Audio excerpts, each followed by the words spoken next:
Good afternoon, and welcome to Let's Talk Access, a social media program produced and presented by the UWI Open Campus. I'm your co-host, Cherise Glasgow, and this is my co-host, Dr. Cleveland Sam. Dr. Sam? Thank you very much, Cherise, and a pleasant good afternoon to you wherever you're viewing us on the World Wide Web. Today, we talk about a very special program that the Open Campus has been offering to educational institutions and educators across the region. Our very special guests are Ms. Nicole Welch, and she is the Instructional Development Coordinator with the UWI Open Campus, and Ms. Kalila Worrell, Coordinator Acting of the Pharmacy Program at the Barbados Community College. Nicole and Kalila, welcome to Let's Talk Access. Good afternoon. Thank you for having us, Cleveland. Hello, Cherise. Hi, good afternoon, colleagues. Nicole, what exactly do we mean when we speak about creating an effective learning environment? We're thinking about using the strategies and the various guidelines that are considered appropriate for online delivery and facilitation, and using the best practices that we have been using at the Open Campus and sharing those with others who are new to the experience. So when we're saying creative, we're thinking about the higher levels instead of just recalling, and so you're enabling that environment to keep students engaged and involved and to have that learner-centered focus. And by saying effective, meaning it's working. And having the word learning in there, we're focused on the learner. And we're saying environments, meaning some of these strategies can be applied both face-to-face or online, or if you have a multimodal approach. All right, sounds really good. So why is this so relevant and necessary at this time, Nicole? Before I answer that part of the question, Cleveland, we have that approach before the pandemic, meaning we've always focused on continuous learning and providing training and development for our prospective facilitators as well as our course developers. But last year, due to the pandemic, our colleagues in the region reached out to us because they had to move quickly from face-to-face to online. So having a workshop like this is indeed very timely, and our students in the region will benefit, whether they're at the primary school, secondary, tertiary, or in higher education setting.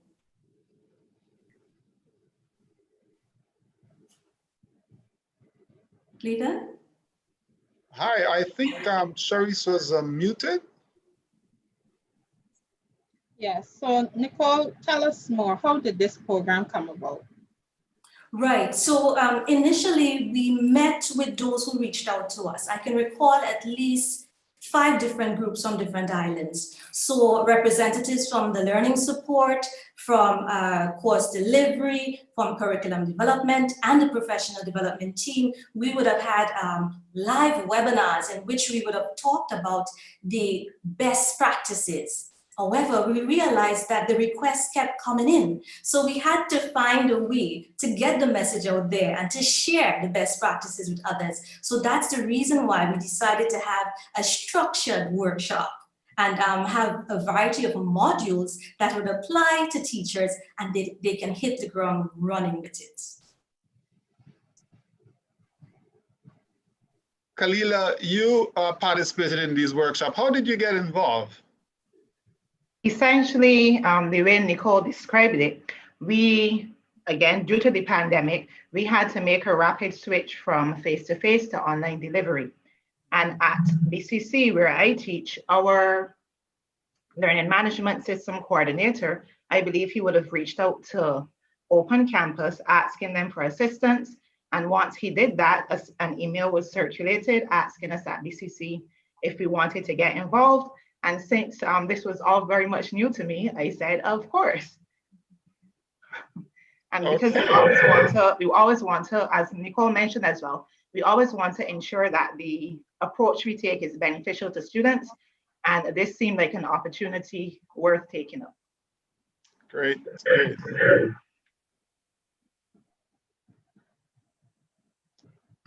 So tell us, what part of the in terms of the response to COVID-19, how did you have to go about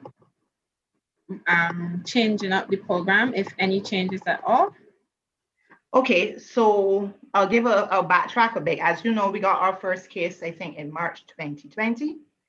Yeah. And even before that, the other tutors and I in the pharmacy department, we were discussing the possible impact. And we realized, you know what? We are probably going to need to switch to fully online delivery shortly.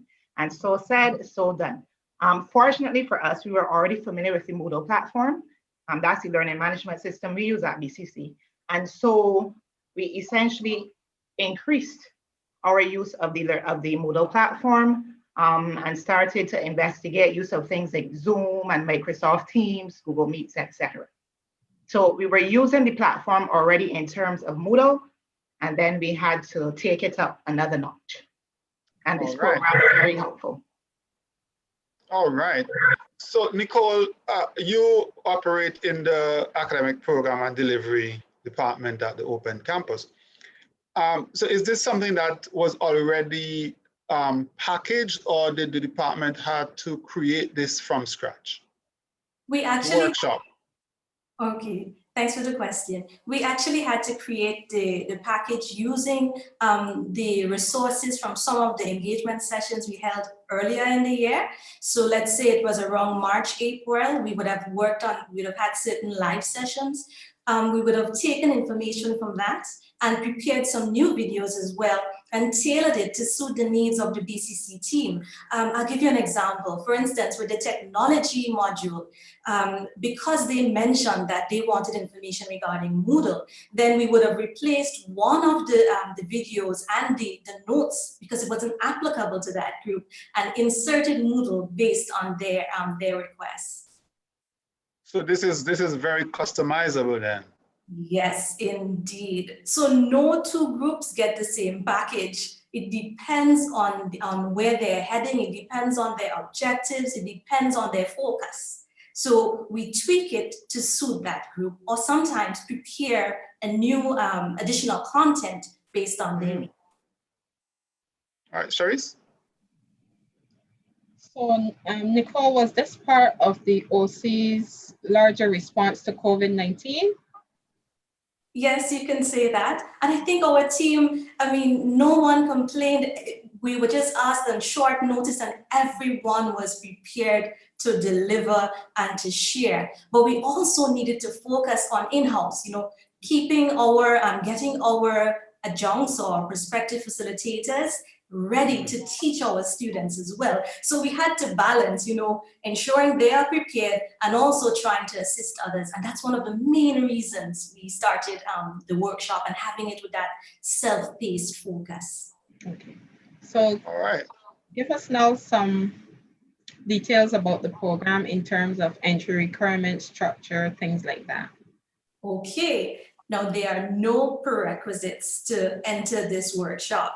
However, what I would encourage is that the person at least have an active email address and be able to log on and access the email, okay? Because they'll be given a password to enter, and they'll be given a login name as well. So that ability to go into the course page, that will be very, very useful. So when you come in, there's information regarding technology, content development, student engagement, but in terms of the type of assistance that's provided on the course page, we also have a help desk that is prominently displayed on the course page. So if they need further guidance regarding accessing the content, how do I complete a quiz, then there's a click away to contact the help desk support person. So can you give us some information in terms of how is the workshop structured? All right, so there are 3 modules, and participants or their managers, the administrators can decide if they want to do 1 module, 2 modules, or 3, in any combination. Okay, they can do the technology one, content development, student engagement. Each module has minimum of 4 videos, okay? And there's a transcript for each video. as well as closed caption is enabled for the videos as well. We also have quizzes, one quiz for each module. And the participants, if they score 80% or higher in the quiz, then they earn an e-badge. They're allowed 3 attempts at each quiz.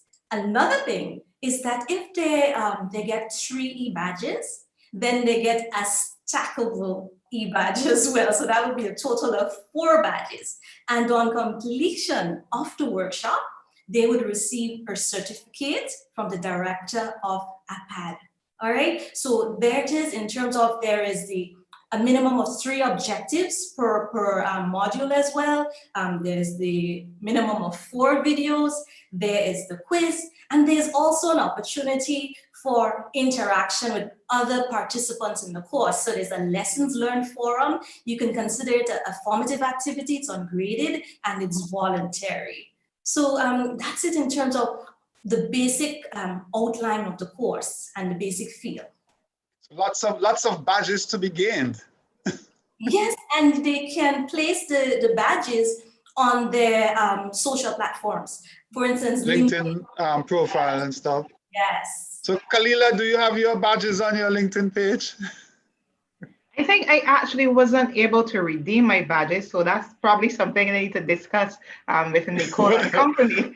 But I did do the quizzes, and they only took me 1 attempt, so I was pretty proud of that. But I did do all of the quizzes, and I made a special attempt to ensure that I got my 80% or more. Right, but right, Kalila, generally, how was the experience though of going through the workshop? Because as you said, this was all new for you in terms of that type of online teaching and learning engagement, yes? In terms of the workshop, so Nicole mentioned that there are videos and then there are transcripts of the video as well. And I found that aspect particularly helpful in terms of having the transcripts, because if there was something you missed, or if, for example, I read quickly. So if I didn't think I had the time to sit down necessarily watch the video, I pretty much was able to scan through the transcripts, pick out the important information, and still implement it and use it. So that's one aspect of it. And then I particularly like the student engagement part, because I thought that would have been a major challenge in terms of switching from face-to-face to online. Face-to-face, you're there, you see them, you can see their faces when they're confused. If somebody looks like they may be falling asleep, you can just engage in an activity to try to wake them up, etc. Online, not so much. So you need to be a bit more creative. You need to be very present in order to maintain that student engagement and maintain your own presence as the tutor online. And I found the module, therefore, on the student engagement extremely helpful. And I still use the tips learned to this day. So for example, one of the tips about delivering online courses was that you never leave your screen blank. Even if you don't want to put up your own picture or you don't want to have your video on, you do not leave the screen blank. And if I even think about possibly leaving the screen blank, I can still hear the voice in Nicole's voice saying, no, you do not leave the screen blank. You have to have something there to keep people focused and engaged. And I try to do that pretty much with every class or every session we have. Nicole, your voice is ringing in people's heads. Sure. In a positive way. Cleveland, what I would like to add also, the webinar on completion of the workshop, we invite all participants to that synchronous session. They can ask us any questions regarding the course, and even things they were not too clear on or they would have liked us to include, we address it during that 2-hour webinar. But it's usually for a group. So once there are more than 10 persons in the course, then we have that, it's average of 2 hours webinar for them. Oh, great. Cherise?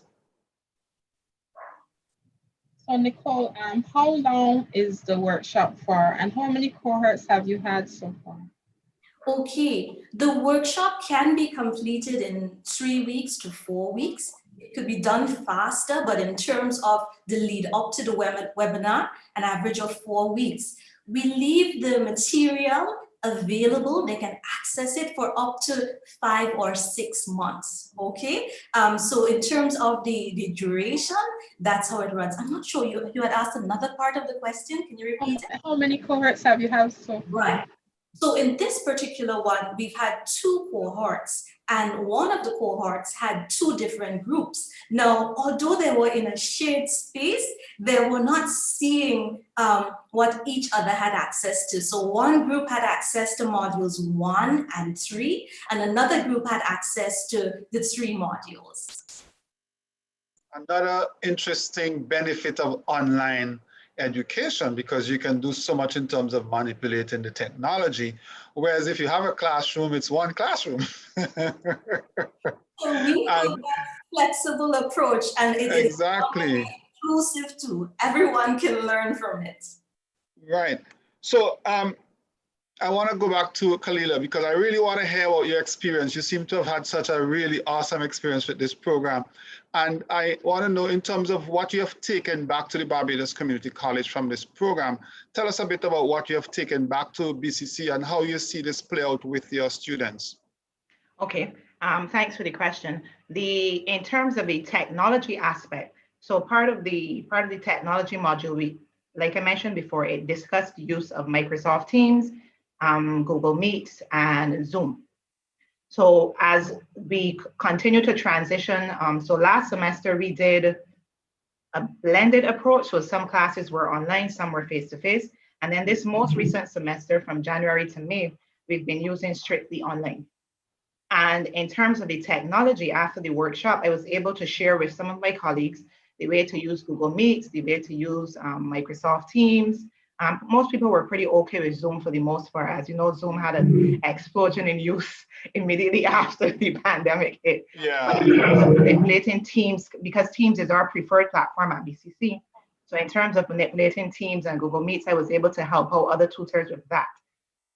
On the student engagement side, we mentioned already the ensuring you have videos or some type of something on the screen as you're going through the lectures and sessions, etc. What I remember, what stands out for me, there was a checklist, a particular article that was provided of the top 10 things you need to do when you're delivering an online course. And honestly, the first time I looked at it, I was like, well, we have some improvements to make. You're being honest with yourself. Yeah, so okay, so we don't do this, we don't do that.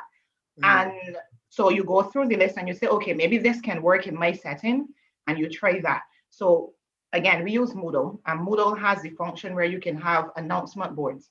So in terms of communicating, I use those a lot.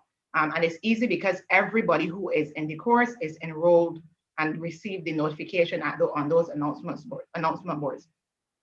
So in terms of maintaining communication, we do that. Open communication and as clear communication as possible. Again, you're not seeing each other face to face, you're just typing, or the person is just hearing you talk behind a computer, and it's easy for things to get misconstrued. So you make that extra effort to be open and welcoming and communicate clearly with your students and with other tutors as well. What else was there? I read so that was the video, the communication, and establishing an online persona.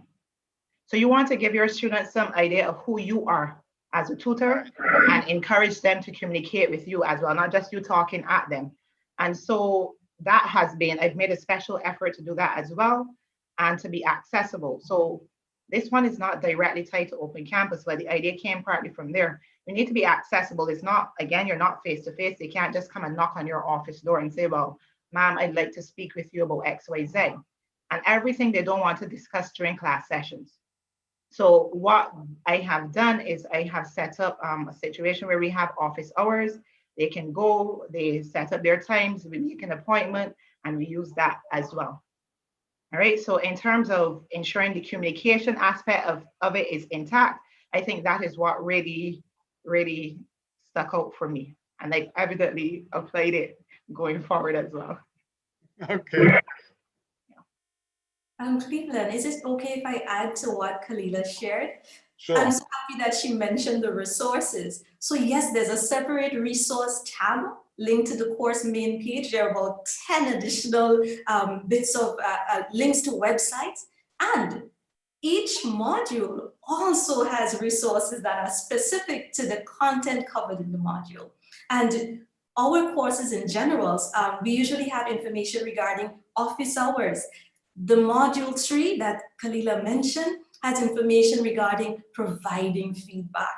So I'm hoping this is of interest to those who are watching and considering the workshop. There is so much more you can learn by engaging with the content, by engaging with the instructors or the facilitators in the workshop itself. And if there is something that you would like us to assist you with, then let us know. We're willing to work along for the benefit of the learners.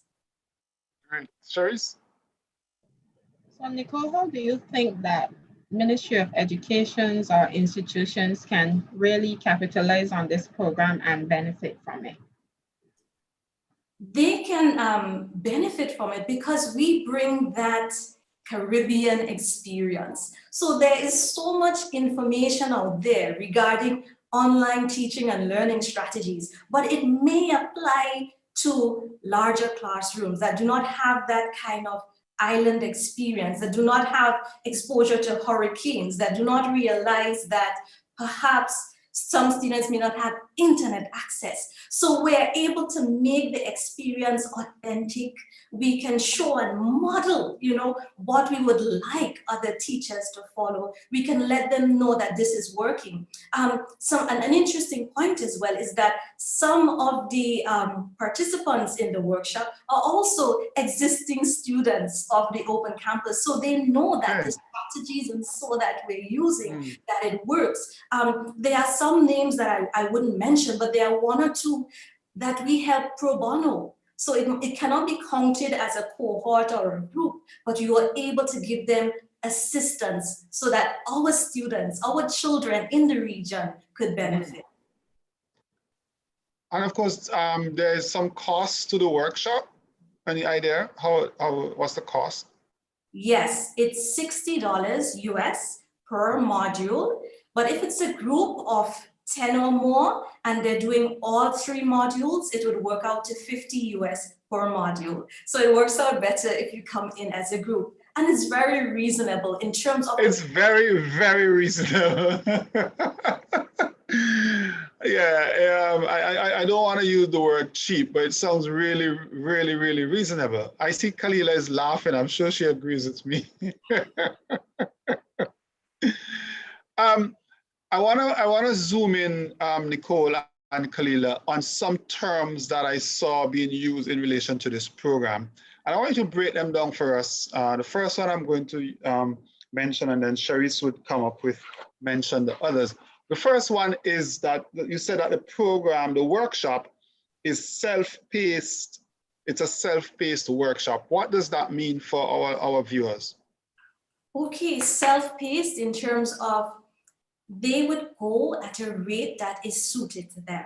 So some people may be able to complete all the modules in a few hours or in a weekend. Another person may need more time, so they will take up the entire 4 weeks. Then there is that other person who may need to go back to the resources during the 6 months that it's available. Now, if we take out the self part of it and we look at it as a paced workshop, it's because it's time bound. There are certain things that need to be done before week 4 and before coming into that webinar where they can ask questions. So ideally, we would like them to go through the content, attend the quizzes, and then come and ask, using that flipped approach, meaning access the content and then come and discuss. All right. So that's what we mean by self-paced. You take the time, days, a few weeks, go at the rate that is most comfortable for you. Kalila, how did this work for you? I'm glad you asked, because I was going to ask to jump in there anyways. Nicole mentioned that there was the option to go back to look at the resources up to 6 months after. And that's exactly what I did. So we completed ours in the first semester of 2020 to 2021. So we did it last semester. And at the beginning of this semester, while we were preparing to start courses, I went back and pulled up some of the resources, that checklist I mentioned. There's also a list of educational tools that you can use as well, I believe. List of websites that tell you how to go about presenting your course content, etc. And so I used them as a guide when I was planning for this semester that we are currently engaged in. So I found the opportunity to go back and pull them up extremely helpful. I would give that 5 All out of right.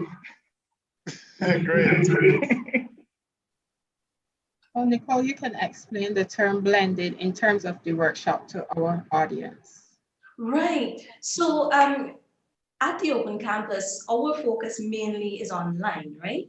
But there are some components that were face-to-face because some of our students were required to go and take the exam in person. So when you hear about a blended approach, you're thinking about strategies that work for online, yet it can work for face-to-face as well. While we were engaging with some of the groups earlier in 2020, there was one group that went back to face-to-face teaching. So we had to share strategies that could work both face-to-face and online, because at any moment they could be going back online fully. So having that blended approach is saying, okay, teaching is teaching regardless of the modality. Whatever, if you're using online, there are certain things you should do, and there are certain things you can do with the tools, the technology. When you're face-to-face, you have that presence as well. You can do that online. So it's a way of saying these strategies are not limited to online only. You should be able to apply them in your face-to-face classroom as well. So that's what we mean by blending. All right, another term I see associated with this is student and teacher-centered teaching and learning strategies. Good one.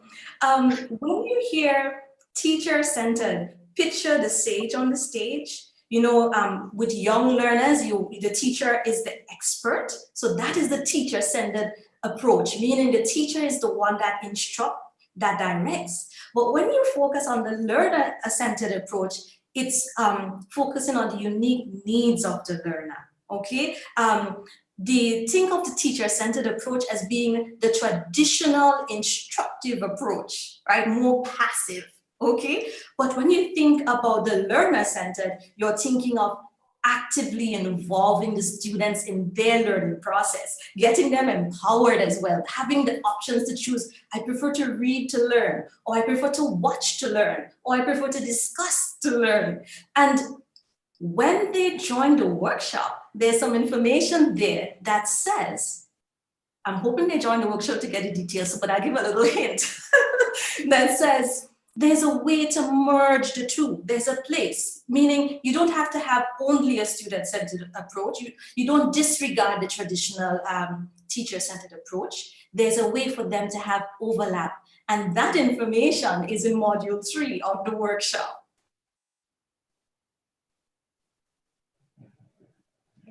Thank you. You're welcome. Let's also know what you mean by flexible and relevant.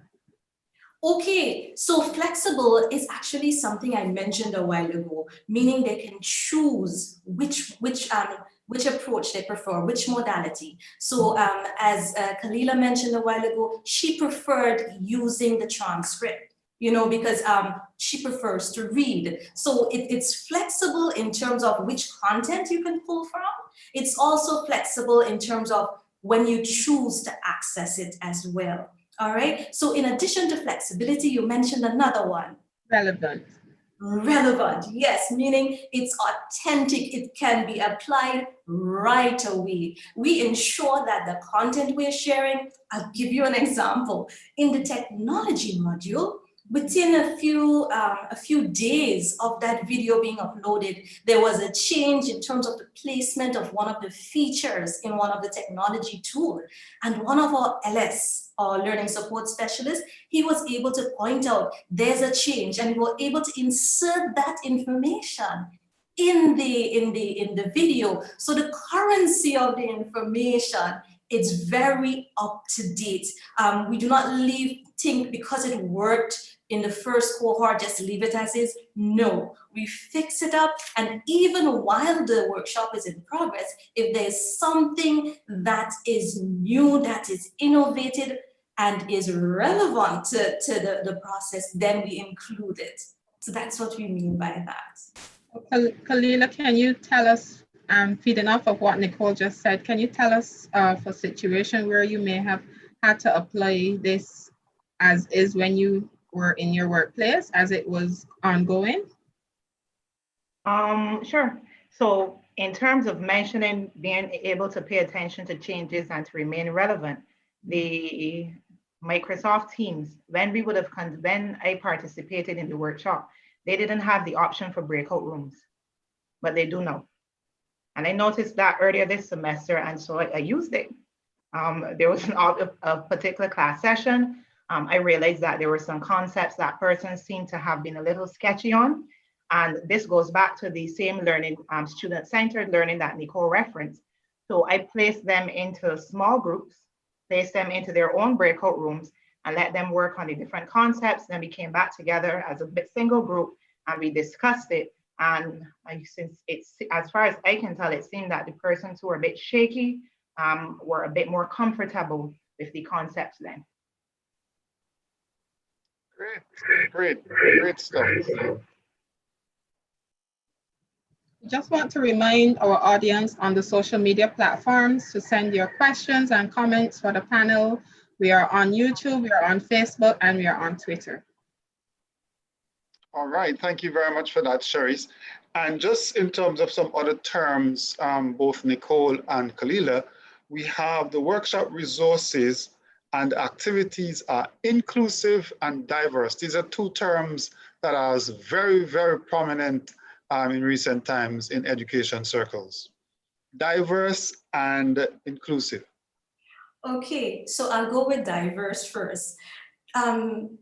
Sometimes when we hear the word diverse, we think of different, but diversity also includes similarities. And it's one of the reasons we encourage having that group involvement so that they can engage with each other in the course itself. And the diversity in terms of, it doesn't matter what level your students is at, it doesn't matter what course you're teaching, this workshop could be of use to you in your diverse settings. And inclusivity is about engaging everyone, not having anyone excluded, and that ties back into the same flexibility. So we have that inclusive approach because we're trying to have text, we're trying to have video, we're trying to have we're having the closed caption that goes along with the text. It makes a difference. Right. And then going forward, we're going to add another interactive component to the material, meaning they'll be able to interact with the content. So the videos, yes, you can watch and you can do the quiz, but we're going to add something special to the upcoming offerings of the workshop to make it more inclusive. All right, so I just want to pass on some kudos to both you, Nicole and Kalila, for the discussion from an educator who said, yippee, authentic learning. Thank you.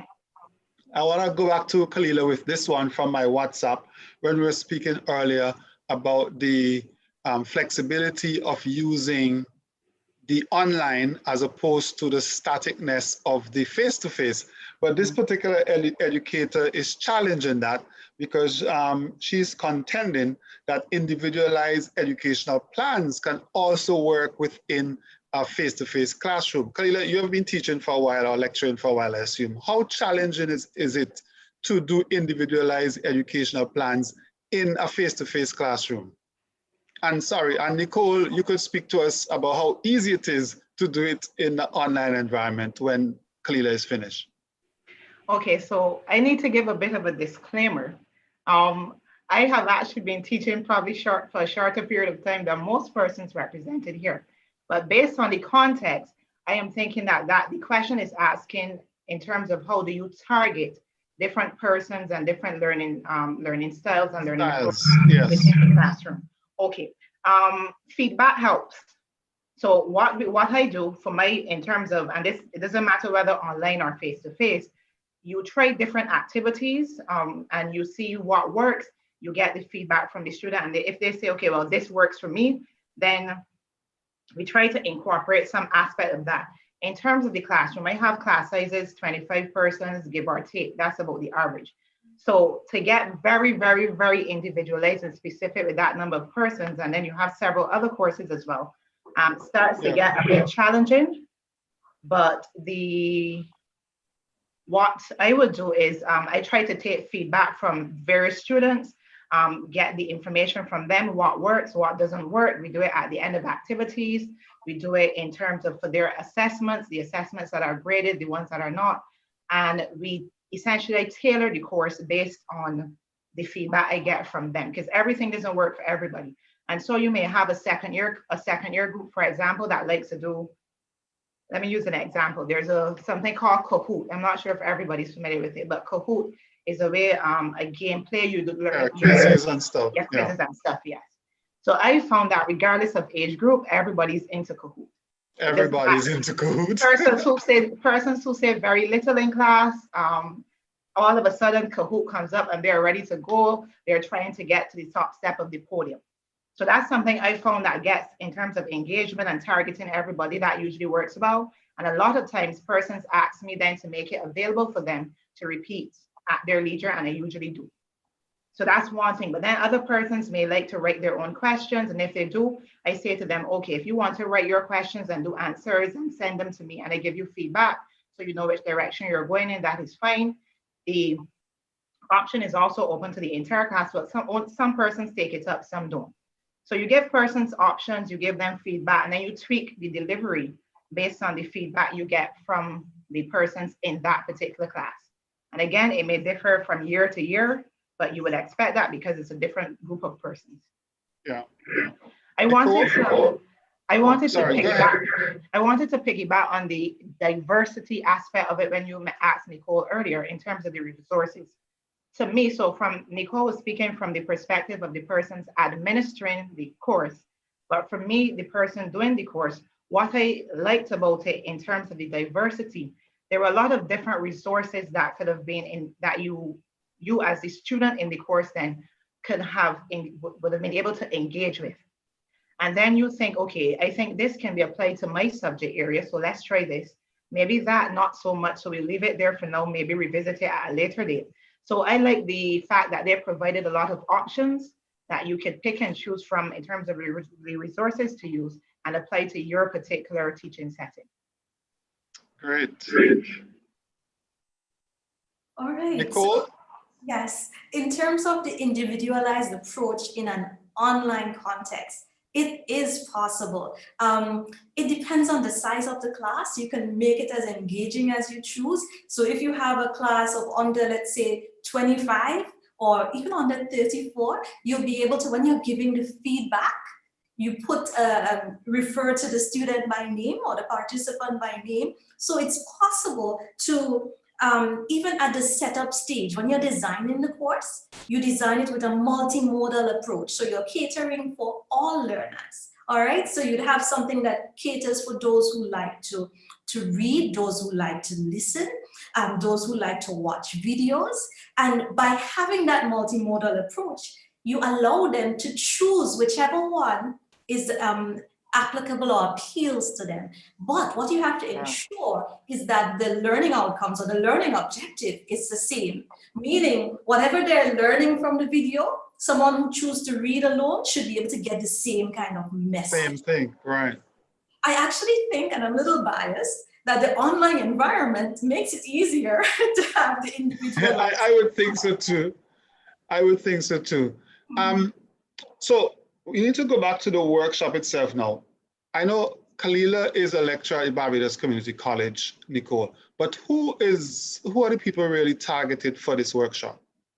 Okay, trainers, teachers, lecturers, anyone, educators, anyone involved in teaching and learning and developing others. So that's the main target. If they are accustomed to teaching face-to-face and they would like some guidance regarding strategies that can work in an online environment, then this is the workshop for them.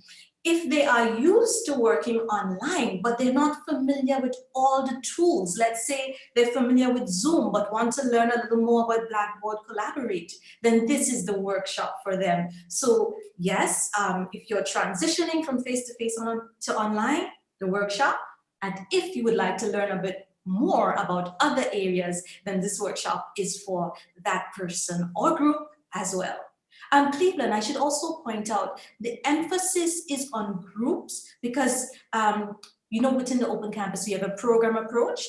When you have a group, the members of the teams are going with a similar mindset, meaning if you have a group of, let's say, 10 teachers, then they are receiving similar guidance regarding not overloading the students, you know, regarding these are the strategies that should work. So it shouldn't just be a class focus. It should be like a kind of school focus, if I can put it that way. So where you have, so we're encouraging groups to register for the course instead of individuals. Individuals can still express interest. Thank you. Okay, great. Nicole, when will the next cohort be incoming? Around mid-May. So in terms of, let's say, registering and expressing interest, ideally 2 weeks in advance of the start is a good time to contact us. And how do they register? How do they contact us for this program? They can send an email to apad, APAD, at open.ue.edu. All right, great. Send an email to apad and we can see your interest in the program. I had another question that just slipped me, but I want to ask with respect to, go back to the whole issue of groups. So for example, similar to how the Barbados Community College reached out. So you would really like to hear from like community colleges, ministries of education, an entire school, that type of thing? Yes, that would be good. Okay, so an appeal to all of the community colleges, high schools, private or public, and you want this training to help your teachers and so on to transition to online. Get in touch with us at, what's the email address again, Nicole? APAD at open.ue.edu. Right, so go ahead, Cherise. No, it was just saying we'll ask someone to put it in the chat so that it will be easily there for Oh, yes. Great idea, Cherise. And Nicole, obviously, the Open Campus is a very special institution in terms of the Caribbean. But what makes this particular workshop unique? What is it? What makes it so unique? In addition to what we have already in store and pre-packaged, it is our willingness and our ability to do more. So it's not limited to what I've shared today. When you contact the team, we will work with you and prepare a package that's suited to the unique needs. I don't think anywhere else offers that. You would hear about a webinar. You wouldn't hear about it's going to be available for 6 months or 5 months, whatever have you. So that makes it unique. We have the experts on board. We're accustomed to delivering online, and we're accustomed to training others in the effective strategies that work. We're using them, and we're ready to share with others so that they can use the strategies in their schools, in their institutions as well. All right, great. Kalila, having gone through this program, I'm sure you would like to take this opportunity to encourage others to do it, and why?